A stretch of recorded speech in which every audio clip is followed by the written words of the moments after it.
ओम शांती. आज 9/9/2025 ची साकार मुरली आहे.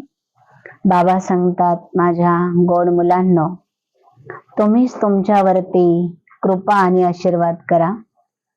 जी राहिलेली पढाई आहे ती आता तुम्ही मेकअप करा. कोणत्याही प्रकारचे विकर्म होणार नाही, त्यासाठी आपलं रजिस्टर एकदम चांगलं ठेवा, खराब होऊ देऊ नका. बाबा प्रश्न विचारतात, ही पढाई जी आहे ती सर्वात श्रेष्ठ आणि उंच आहे. यामध्ये कोणती मुख्य शिक्षा दिली जाते आणि त्यासाठी कोणकोणत्या गोष्टीवरती लक्ष दिलं पाहिजे.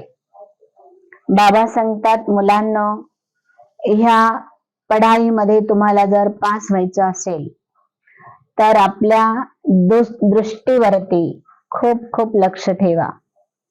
पवित्र बना. हे डोळे केव्हाही धोका देऊ शकतात. यासाठी ह्या डोळ्यांवरती तुम्ही आत्मिक दृष्टीचा प्रभाव टाका. शरीराला पाहिले की कर्म इंद्रियांची चंचलता होते आणि म्हणून बाबा सांगतात की दृष्टीमध्ये दोष येतो. आता तुम्ही भावाभावाची दृष्टी, भावाभावाची स्मृती ही पक्की करा, म्हणजे तुमच्या दृष्टीमध्ये दोष राहणार नाही. बाबा म्हणतात, मुलांनो, ही दुनिया आता बदलत आहे. नवीन दुनिया तुमच्यासाठी बाबा घेऊन येत आहे. तर यासाठी मुलांना आतमध्ये खुशी असायला हवी, त्याचा नशा असायला हवा. बाबा ह्या पुरुषोत्तम संगमयुगावर सर्वांचं कल्याण करण्यासाठी आलेले आहे. बाबा सांगतात, तुम्ही या सृष्टीच्या आदी, मध्य आणि अंताला समजलेला आहे. आता यावर तुम्ही विचार सागर मंथन करा. आपसामध्ये तुम्ही रूहरिहान करा, चिटचाट करा आणि बाबा सांगतात, मंथन करून तुम्ही इतरांपर्यंत हा संदेश पोचवा. कारण तुम्ही अंधळ्यांची काठी आहात ना. म्हणजे जे ह्या अज्ञान अंधकारामध्ये आत्मा भटकत आहे, त्यांचा तुम्ही सहारा आहे, त्यांचा तुम्ही आधार आहे. म्हणून बाबा सांगतात की मुलांनो, आता दिवस खूप कमी आहे. आता परीक्षा जवळ येणार आहे आणि अशा वेळामध्ये तुमच्या अभ्यासाची जी तीव्रता आहे ती फार जवळ किंवा तीव्र होणं गरजेचं आहे. बाबा पुढे सांगतात की मुलांनो, तुम्हाला तुमचंच नाही तर तुम्हाला इतरांचं पण कल्याण करायचं आहे. म्हणून तुम्ही चांगल्या रीतीने शिका, हुशार व्हा आणि इतरांनाही तुम्ही शिकवा. बाबा सांगतात, विश्वाचं परिवर्तन करायचं असेल तर त्याच्यासाठी एक स्लोगन आहे, चॅरिटी बिगन्स एट होम. विश्वाचं कल्याण करण्याच्या अगोदर सुरुवात मला माझ्यापासून केली पाहिजे. म्हणून देही अभिमानी बनून अविनाशी आणि खरी कमाई करायला सुरुवात करा. आपलं रजिस्टर स्वच्छ ठेवा आणि कर्म आपले चांगले बनवा. आपल्या रजिस्टरला कधीही डाग लागणार नाही. आपल्या बाबांची कधी इज्जत जाणार नाही, आबरू जाणार नाही. आपल्या यज्ञामध्ये आपल्याकडनं कधी ग्लानी होणार नाही, यावर लक्ष ठेवा. बाबा नेहमी सांगतात, सद्गुरु का निंदक ठौर ना पाये.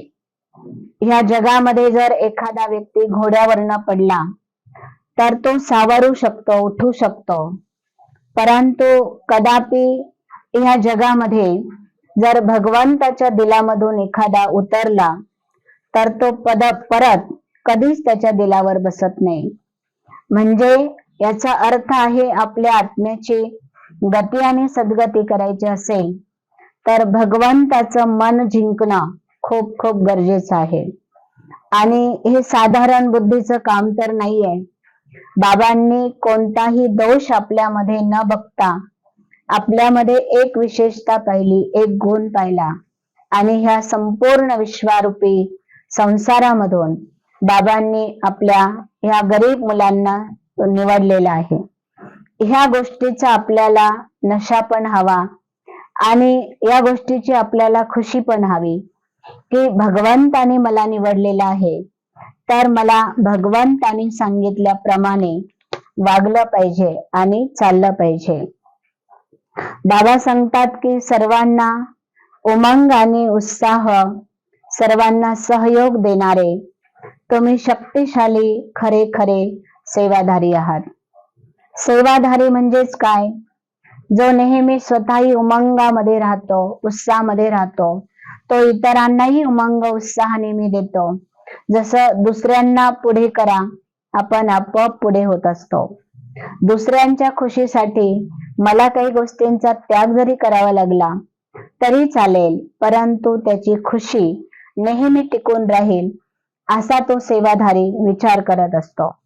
बाबा सांगतात असा सेवाधारी स्वतःही सहयोगी होतो, इतरांनाही सहयोग देतो आणि म्हणून तो नेहमी शक्तिशाली राहतो. त्याच्यासाठी वेळ कमी असतो आणि प्रालब्ध म्हणजे प्राप्ती जास्त अनुभव करतो. बाबा सांगतात की मुलांना, तुम्हाला आता तुमचं हे जे छोटं झाड आहे ते तुम्हाला वाढवायचं आहे. त्याच्यासाठी तुम्हाला मधून मधून खत पाणी हे दिलं पाहिजे. म्हणजे येणाऱ्या नवीन नवीन आत्म्यांची तुम्ही पालना केली पाहिजे. त्यांना ज्ञान योगाने भरपूर केलं पाहिजे. त्यांना ईश्वरी पालनेमध्ये वाढवलं पाहिजे. त्यांना ईश्वरी शक्तीची, ईश्वरी प्राप्तीची अनुभूती करून देण्यासाठी त्यांच्यामधला उमंग आणि उत्साह तुम्ही वाढवला पाहिजे. बाबा आपल्या सर्वांना विचारतात, तुम्ही ईश्वरी प्रेम प्राप्त केलं, ईश्वरी स्नेह प्राप्त केला, पालना घेतली, त्याचं रिटर्न काय देणार आहे? तर स्वतः शक्तिशाली होऊन आपल्या सोबत जे आहे त्यांनाही शक्तिशाली बनवून त्यांना ह्या मार्गपथावर चालवणं किंवा चालण्याची शक्ती प्रदान करून देणं, हेच आहे आपली पालनेचं रिटर्न किंवा पावती. बाबा सांगतात की मुलांनो, आत्म्याची खुशी ठेवा, रुहाब मध्ये राहा, त्या नशेमध्ये राहा आणि रोज दिवसभरामध्ये किमान 8 वेळा तरी मनाची एक्सरसाइज करा, व्यायाम करा.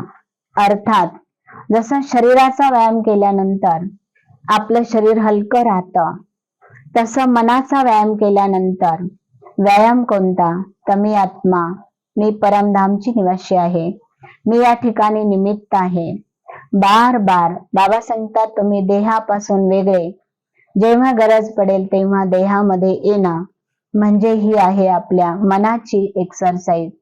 आणि ही जर एक्सरसाइज आपण केली तर आपलं मनही आणि आपलं तनही खूप खूप हलकं राहू शकतं.